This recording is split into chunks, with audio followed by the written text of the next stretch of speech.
excited about. So hopefully all of you saw the announcement on Tuesday of our winners of the our inaugural MeasureUp Awards. And we had 2 winners. We had Playground XYZ and we had Rob Hall from Playground present yesterday. Today we have the second of the winners presenting. So we're going to have Jane Waterhouse, who's the GM of Story 54, which is part of our media, presenting this. I love this for 2 reasons, this research. I'm really looking forward to seeing Jane present. One, that it's, I guess, a topic close to my heart. So DEFIANT is looking at the woman age 50 plus, which I will proudly say I'm part of that group.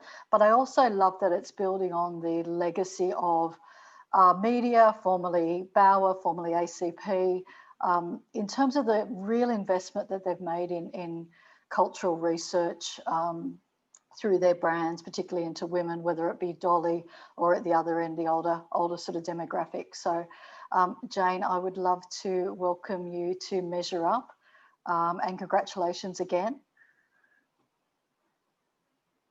And thank you, Gay. Feel free to take over my screen and share with the crowd. Thank you. Well, I'm just wondering, because this is typically a 40-minute presentation, which I cut down to 15, but do I only have 5 now, or am I good to go with 15? Keep going with 15. Okay, sorry to just cut off on me or something. Okay, great. Thank you. I'm just going to do a share screen. Yes, I'm going to stop you. One moment. It was a great session before. Really enjoyed it. Wanted to give a quick plug for our Criminalise Coercive Control campaign, just following on from that presentation. Okay, thank you so much, anyone who has stayed to attend this. You know, I guess what we didn't say at the beginning is that it was about women 55 plus and or 50 to 65, in fact. And the reason that we often don't say that is because we believe a lot of people aren't interested. And the thing about this piece of research in the last year, and you can see we won a FIP award internationally for it, is it really has, we feel that there's been a real shift around this particular demographic, and we like to think that this work that we do does move the needle. So I'm going to jump straight into it, and I'm going to speak really fast, and I wish you could ask questions, but I can't even see you. So feel free to email me if you have any. So really, we frame this research with this quote that society has not yet come to terms with the fact that everyone is leading much longer lives and that ageing is still associated with catastrophe, and we need to reframe longevity. So for those of you who don't know, that in Australia in the mid-1930s, the average life expectancy was about 67.1 years. A woman born today, or from 2014 to 2016, has an average life expectancy of 87.6 years. So there's a very big difference. However, we have been very slow to change the way we talk to an ageing population. So for decades, age has been seen as a tragedy, but it's certainly in a lot of categories, and we focus very much on the negatives and not really the positives of what ageing brings. It seems to be something to fight against. It's a secret and regrettable shame, and you know, we often have women who hide their age when they get over 50 and don't want their bosses to see how old they are, because they know that that will be, that they believe that that will be a negative against them. And we know it's not just everyday people in society as well. Anyone from Helena Christensen, who has been criticised by the ex-editor of Vogue for being far too old to wear a bustier. Helen Mirren, God forbid, wore a backpack at 73 and was shamed for it. And of course, Madonna, love her or hate her, she is constantly shamed for you know, what she does, and she believes that it is seen as a sin to age. But the fact is, as some of you I'm sure know, that we are staring down a period of immense societal change, and the Time's Up movement, the Me Too movement, everyday sexism, he for she.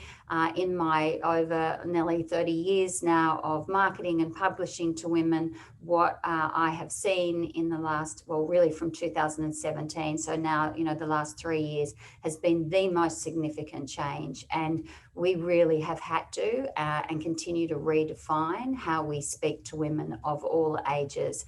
And the pendulum has very much swung, and it's not swinging back. But there's been one bigger than them all, and one we don't often talk about, that we are now looking at the first women in the history of the world who will live half their lives beyond their original biological purpose. And that is a fascinating fact.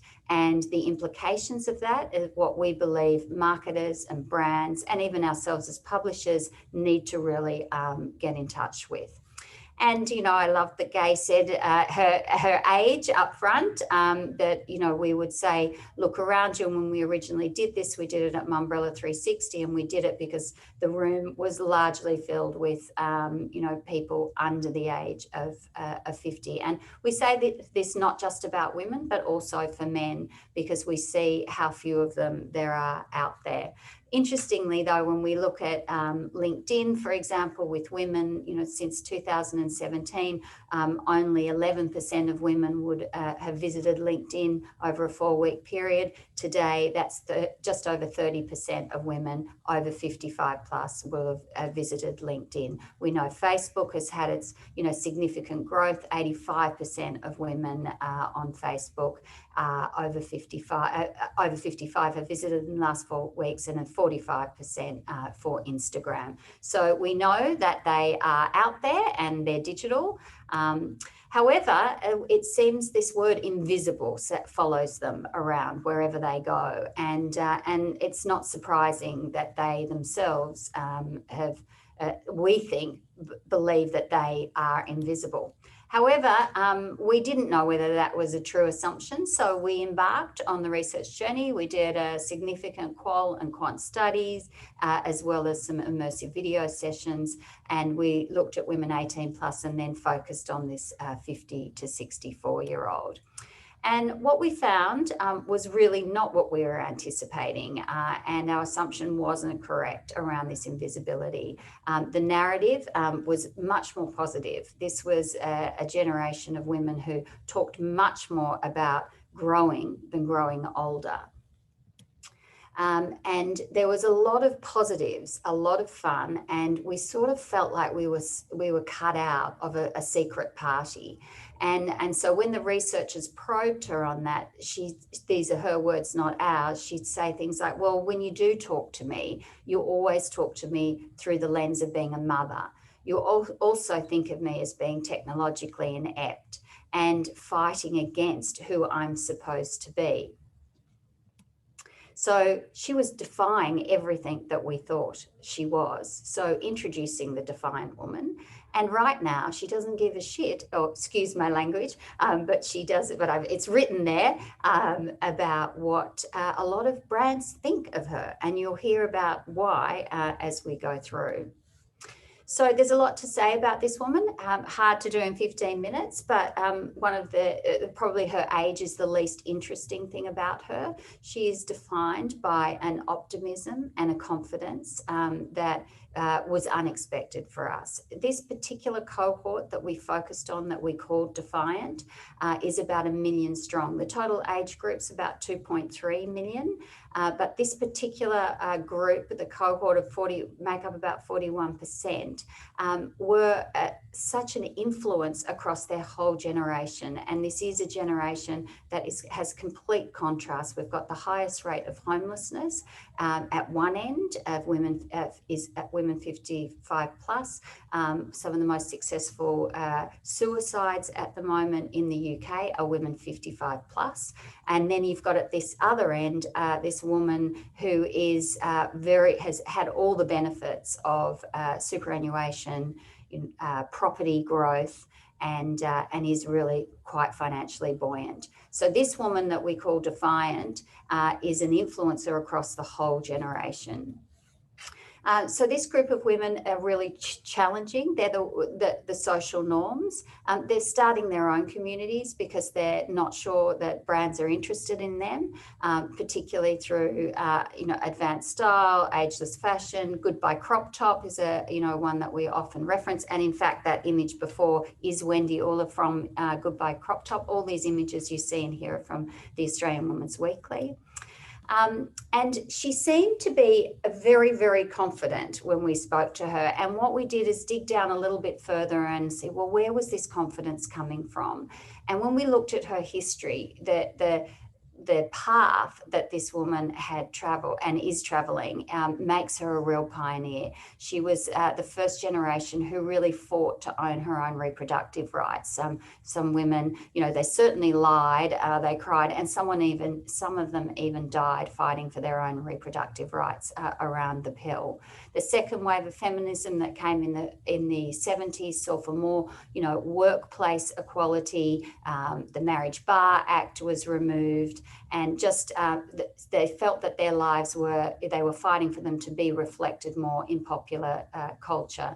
And then, of course, we had the benefit of what Gough Whitlam gave women, which was free university. It was given to all people, but, women really benefited from this in this generation. So women 65 plus, only 1 in 3 have a diploma or a degree, but women 50 to 65, 1 in 2 have a diploma or a degree. So she was at the forefront of a lot of change and a lot of firsts.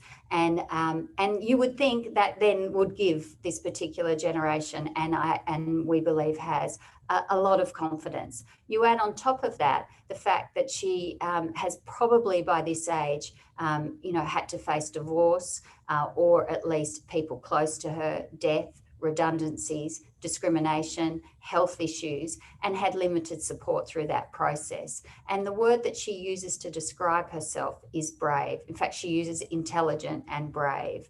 And she feels very confident and ready to sort of take on the world at this particular age. And yet we were mystified as to, even the briefs that we receive as publishers, how so many of them stop at 54. It was like women just seem to die at 54 to most of the brands that we work with. And it was, always 35 to 54. And by this piece of research has really shaken that up. And we're seeing a lot more briefs to women 69. They can even live to 69, which is exciting. Some very quick other facts about this particular woman. She's super connected to current culture. 1 in 2 actually have children living in the home, and 2/3 are still employed. Her life is really woven with youth culture, and there's no longer this generational vacuum for this particular generation of women. And the culture walls have actually fallen. Care is really at her core, but self-care is really important to her because she's recognised that the road is long. We can see by the figures that that I said right at the beginning. So she really is looking after herself, and 1/3 of them are caring for their parents, 1/4 for their grandkids, and 1/3 volunteer. And this makes her experience of care very different. She is emboldened by her financial stability, as I said before, and this, isn't felt by the whole generation. And the other thing that she's doing that is fascinating is she's relentlessly advocating for all women and of all ages. She really feels a responsibility for her own crowd.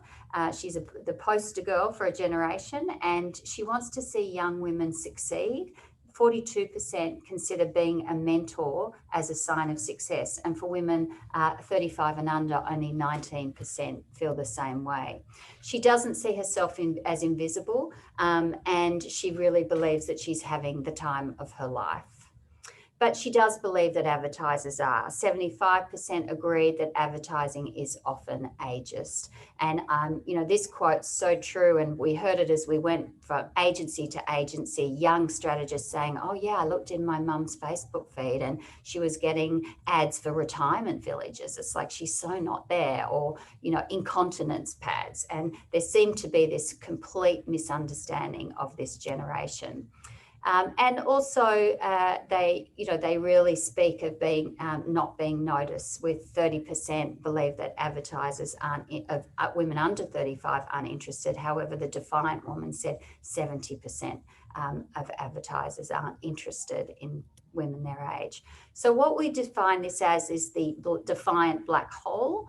So as you know, we see plenty of imagery out in the world of 20, 30, 40-year-olds, and then we seem to skip right over to 70-year-olds, grey-haired people holding hands, walking along a beach, and, in retirement. And there was this group in between, the 2.3 million, of which the Defiant was saying is just over 1 million, of 50 to 60-year-olds who really have become a black hole. And we're going to show you a little bit of a video. Hopefully that will work.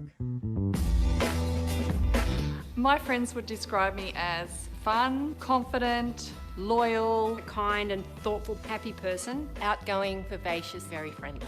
Happy, easygoing, who just likes to have fun. embracing the 50s with confidence. I don't feel the responsibility of the kids that I have had for the last 21 years. I'm just much more comfortable in my own skin. It's fantastic. It's a really great age to be. There's so many great things out there in the world to see and explore and do. I run, I do yoga, kayaking. I do boot camp. I go to the gym regularly and play soccer in an over 35 women's team. I'm out there, I'm very sociable, I'm working. No, I do not think that I'm invisible at all. I really don't care if people do think I'm invisible. I work 4 days a week, I have lots of friends, I just love life. I am extremely passionate about travel. This is probably one of the most exciting things about this stage of my life, is the type of travel that I'm going to be able to do in the next few years. I love to travel on my own. If I could tell advertisers one thing, I'd tell them to stop making women look so perfect. Ads used to be funny, witty, but I just don't see that anymore. It's all about having a giggle. Embrace your life and enjoy it. Now's the time to do it. My life is both. It's a party, it's a celebration. Life has always been worth celebrating. It's just now I do it with a better quality wine. So obviously that was pre-COVID when we did that. Travelling might have a slightly different lens on it today.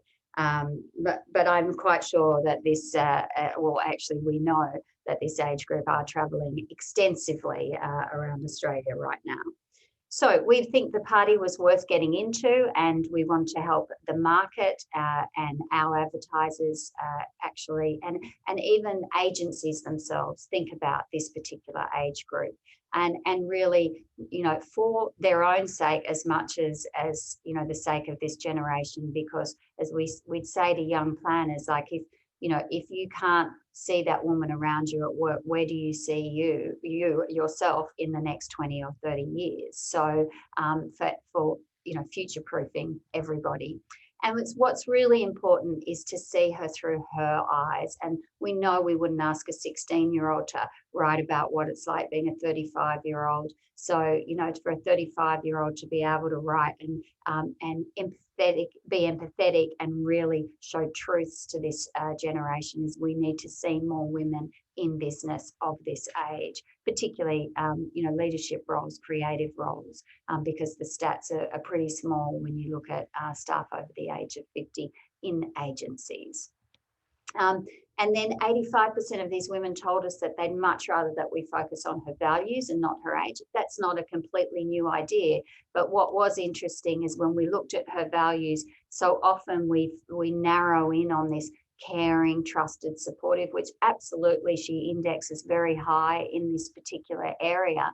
However, what we asked the team to do is to then just extend that out and map it over women under 35 to see, but what are the other values that are important to this particular woman? And You know, when you look at it, she, in terms of it being intelligent, fun, funny, creative, and cheeky, she indexes higher than how a woman under 35 sees herself. So much more intelligent, much more fun, and more funny as creative, and more cheeky. So this opens up a whole different pathway to talk to this particular woman.